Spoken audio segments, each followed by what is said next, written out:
It's time for another Friday family story time, and I've brought my books with me, and I'm super excited to read with you as soon as we sing our hello song. So get your hands ready and all warmed up because we're going to sing together. Are you ready? We wave hello like this. We wave hello like this. With all our friends at story time, we wave hello like this. Hi! It's so good to see you again. I bet you're excited to read some books because I'm excited. Look at this brand new book that came in. It's called The Ramble Shamble Children, and it's written by Christina Soontornavat and illustrated by Lauren Castillo. And Lauren Castillo has illustrated lots of books, and I recognized this one right away, and I was super excited to bring it home and read it to you because the illustrations are fantastic. Okay. Down the mountain, across the creek, past the last curve in the road, 5 children lived together in a ramble-shamble house. A little bit wonky, a little bit fallen down. I'm not sure what that is. Something's on it, kind of crookedy. There was always work to do at the Ramble-Shamble house. Mara took care of the garden, while Lockie and Ruzel chased off the always hungry blackbirds. Finn fed the chickens, and Jory looked after the mud.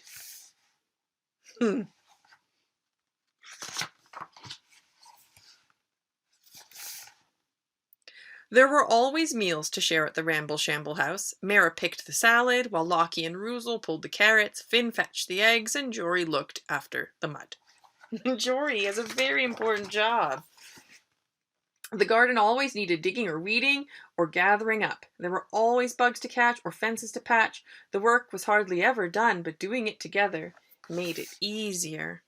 At night, when the children were full and sleepy, they all piled into Mara's bed and listened to her spin stories about giants and dragons and brave explorers. One afternoon, the children took a break to read a book they found in the attic. "Oh, that's what a proper house looks like," said Mara. "And what a pretty garden." "Looks nice," said Finn. "Definitely doesn't look like ours," said Ruzel. "But maybe it could," said Lockie.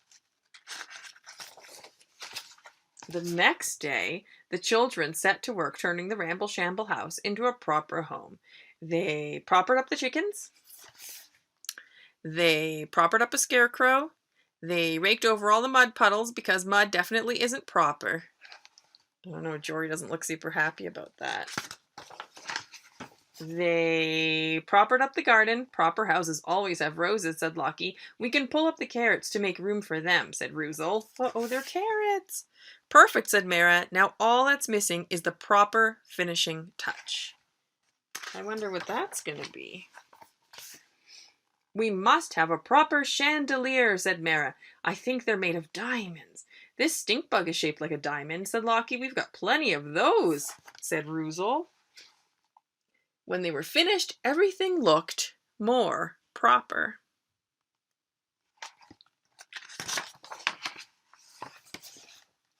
But things were not quite right. "Ah!" shrieked Mara. "One of the chickens laid an egg in my shoe."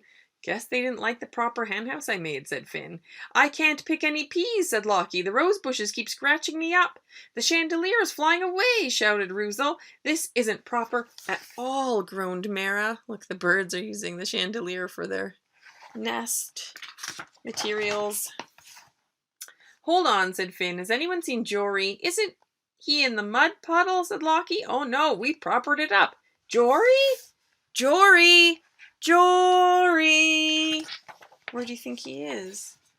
"We have to find him before it gets dark," said Mara, swallowing back tears. As they entered the forest, the children slowed to a tiptoe. "What if a giant stole Jory?" whispered Lockie. "Or a dragon," said Ruzel. "There's no such thing," said Mara. "Here, Finn, you go first." They followed the trail through a dark tunnel of brambles and into a clearing. "Jory!" They propered up the mud puddles in their yard, so Jory found another one. That's where Jory took his very first step, straight into the arms of his Ramble-Shamble family. That night, the children sat together on the porch, munching snap peas. They had put everything back the way it was, especially the mud. "Our house sure doesn't look like the one in the picture," said Ruzel. "It's ramble shamble," said Lockie. "It's ours," said Finn. Mara smiled. "It's perfect."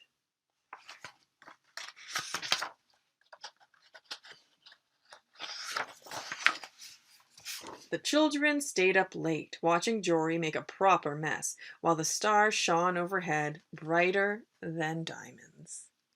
And Jory's still in the mud puddle. I love that story, The Ramble Shamble Children. It reminds me a little bit of a newer version of an old book called Roxaboxen. Very good. I liked it a lot. Hope you liked it too. All right, should we read something else? I have this other book called Mel Fell by Corey R. Tabor. I thought it was really cute too. Mel Fell. There's Mel. Or maybe Mel's in the tree. Let's find out. One day, when Mama was away, Mel decided it was time to learn to fly. She had been in the nest long enough. "Aren't you scared?" asked her sister Pim. "Yes," said Mel, "but I won't let that stop me." She looked down. "It sure is a long drop," said her brother Pip. "Well," said Mel, "I've got wings." Mel was scared, and it was a long drop, but today was the day she would fly.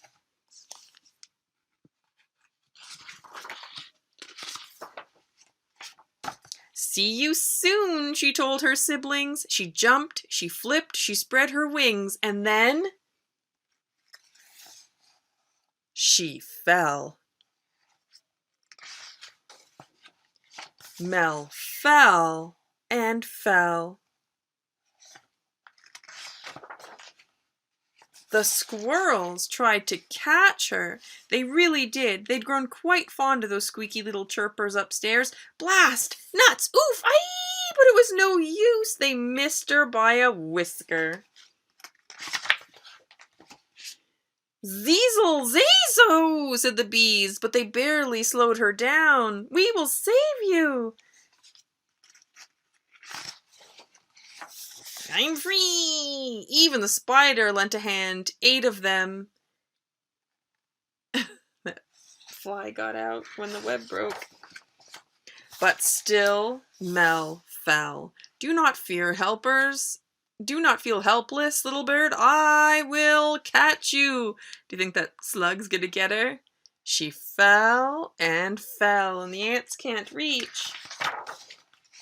"Oh no," says the ladybug. Splash.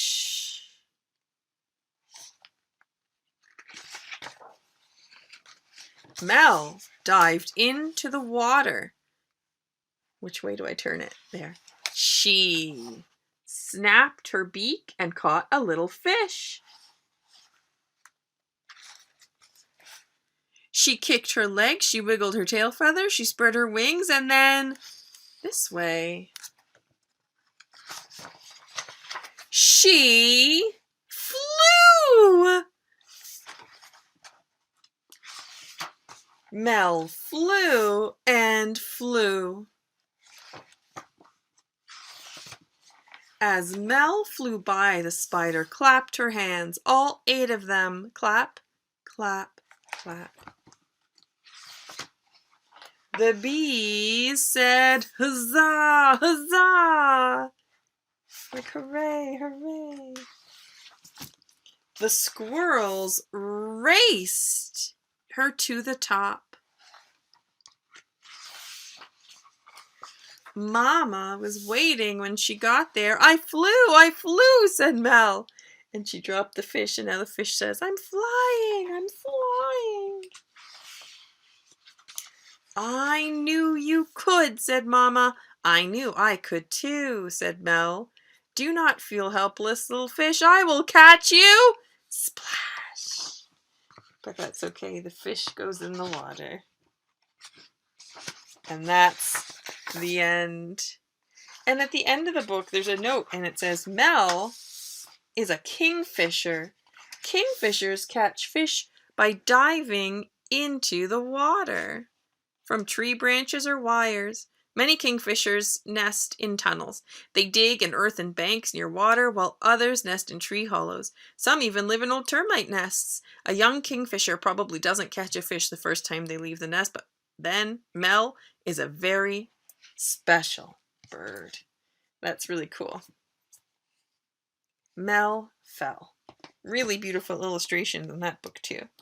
I saw this book sticking out of the bins in the library and I thought we should read this one. It's called Avocado Asks, "What am I?" And it's written by Momoko Abe. Isn't that, look at that. That pit is his nose. It's cute. What am I? Avocado was feeling just fine in the fruit and vegetable aisle of the supermarket. Life was pretty simple. No doubts, no questions, no confusion. Until one day a small customer pointed and asked, "Is an avocado a fruit or a vegetable?" I'm not sure, sweetie. When we get home, we'll look it up." Suddenly, Avocado's world turned upside down. Fruit? Vegetable? Avocado didn't know the answer either. So, Avocado asked the vegetables, "Am I a vegetable?" The vegetables seemed confused at first, but then the cabbages said, "You're not leafy like us, and you're not crunchy like us," the carrots cut in, "and vegetables don't have a big pit in the middle like you do," grumbled the potatoes. "You're not a vegetable. Then I must be a fruit," thought Avocado. So Avocado asked the fruits, "Am I a fruit?" "You're not sweet and juicy like us," said the pears. "No one would eat you as a dessert," giggled the bananas. "You belong in a salad, but not a fruit salad," chuckled the peaches. "You're not a fruit."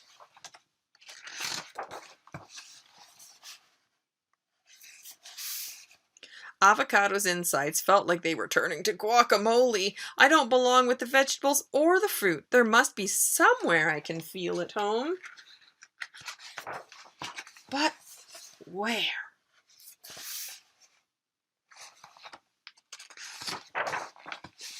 "I'm pretty sure I'm not an herb, basil, chives, or thyme, or a sausage.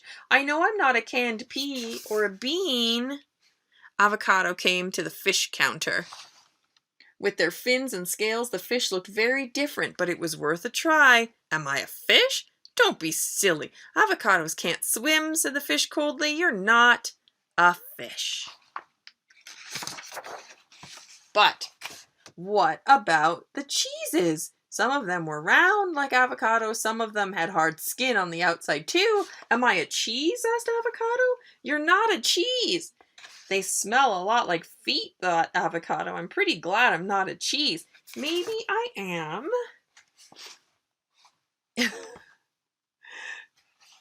an egg." Is avocado an egg? Nope.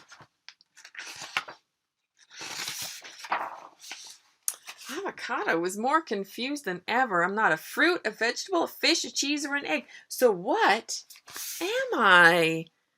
Far from the fruit and vegetable section, Avocado was feeling lost and lonely, and that was when Avocado heard, "Hey!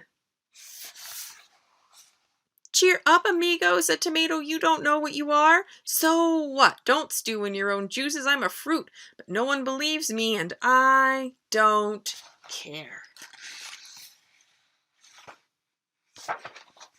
Because I'm tasty, hot or cold. I make splendid salads and superb soup.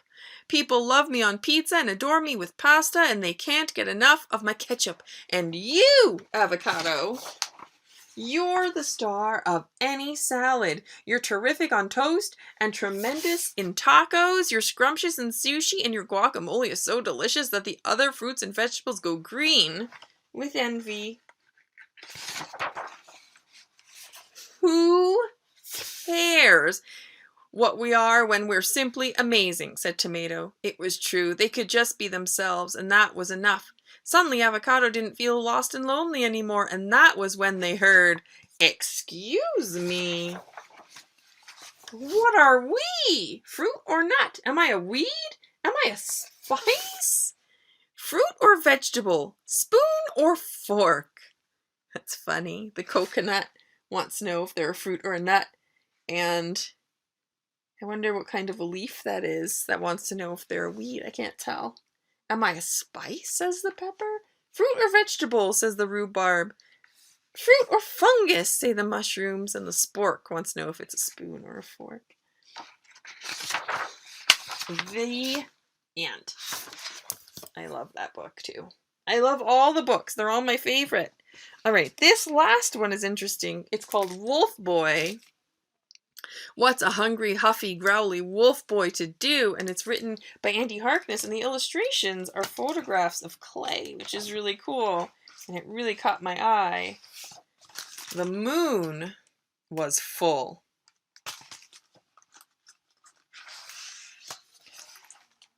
Oh, there he is. Wolf Boy stomped beneath the shadowy trees. He was hungry. Rabbits, rabbits, where are you? He howled, but the rabbits were nowhere to be found. Wolf Boy splashed across the murky creek. He was hungry and huffy. Rabbits, rabbits, where are you?